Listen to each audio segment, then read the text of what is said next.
जीवन का वास्तविक आनंद आज इस पल को जीने में है, ना यह कल के बीते हुए दुखों को याद रखने में है और ना ही आने वाले कल की चिंता में डूबे रहने में है। आज मैं आपको सुनाती हूँ महात्मा बुद्ध की एक छोटी सी कहानी।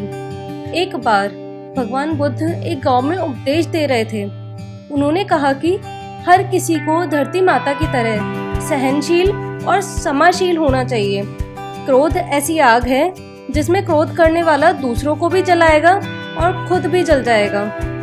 सभी लोग शांति से भगवान बुद्ध की वाणी सुन रहे थे, लेकिन वहां पर स्वभाव से अति क्रोधी एक ऐसा व्यक्ति भी बैठा हुआ था जिसे ये सारी बातें अच्छी नहीं लग रही थी। वह कुछ देर तो ये सब सुनता रहा, फिर अचानक ही आग बबूला होकर बोलने लगा, तुम पाखंडी हो, बड़ी बड़ी बातें करना यही तुम्हारा काम है। तुम लोगों को भ्रमित कर रहे हो। तुम्हारी ये बातें आज के समय में कोई मायने नहीं रखती। ऐसे कई कटु वचनों को सुनकर भी भगवान बुद्ध शांत रहे। उस व्यक्ति की बातों से ना तो वह दुखी हुए और ना ही कोई प्रतिक्रिया उन्होंने दी। यह देखकर वह व्यक्ति और भी ज्यादा क्रोधित हो गया और वहां से चला गया। अगले दिन जब उस व्यक्ति का गुस्सा शांत हुआ तो उसे अपने बुरे व्यवहार पर बहुत अफसोस हुआ। वो पछतावे की आग में जलने लगा और वह महात्मा बुद्ध को ढूंढते हुए उसी स्थान पर पहुंचा। पर बुद्ध कहाँ मिलते? वह तो अपने शिष्यों के साथ पास वाले एक अन्य गांव को निकल चुके थे। व्यक्ति ने भगवान बुद्ध के बारे में लोगों से पूछा और ढूंढते ढूंढते जहां उनका प्रवचन चल रहा था वहां पहुंच गया। उन्हें देखते ही उनके चरणों में गिर पड़ा और बोला, मुझे क्षमा कीजिए प्रभु। बुद्ध ने पूछा, कौन हो तुम? तुम्हें क्या हुआ है? क्यों क्षमा मांग रहे हो? व्यक्ति ने कहा, क्या आप भूल गए? मैं वही हूँ जिसने कल आपके साथ बहुत बुरा व्यवहार किया था। मैं शर्मिंदा हूँ।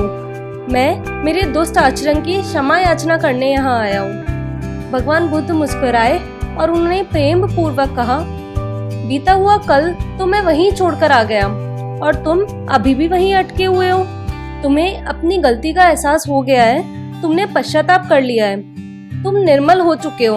अब तुम आज में प्रवेश करो। बुरी बातें तथा बुरी घटनाएं याद करते रहने से वर्तमान और भविष्य दोनों बिगड़ते जाते हैं। बीते हुए कल के कारण आज को मत बिगाड़ो। उस व्यक्ति का सारा बोझ उतर गया। उसने भगवान बुद्ध के चरणों में गिरकर क्षमाशीलता का संकल्प लिया। उस दिन से उसमें परिवर्तन आ गया और उसके जीवन में सत्य, प्रेम व करुणा की धारा बहने लगी।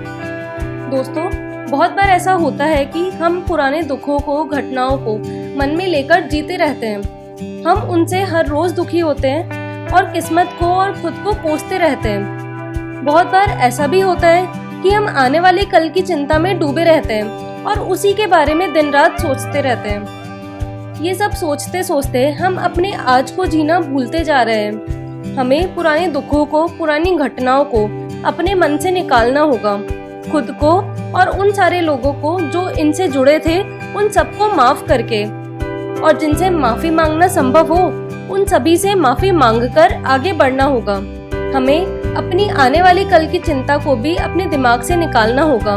खुद पर भरोसा रखकर, ईश्वर पर भरोसा रखकर अपनी जिंदगी को जीना होगा, क्योंकि जिंदगी ना तो बीते हुए कल में थी और ना ही यह आने वाले कल में है। जिंदगी जीने का मतलब अपने आज को, इस पल को भरपूर आनंद से जीना है।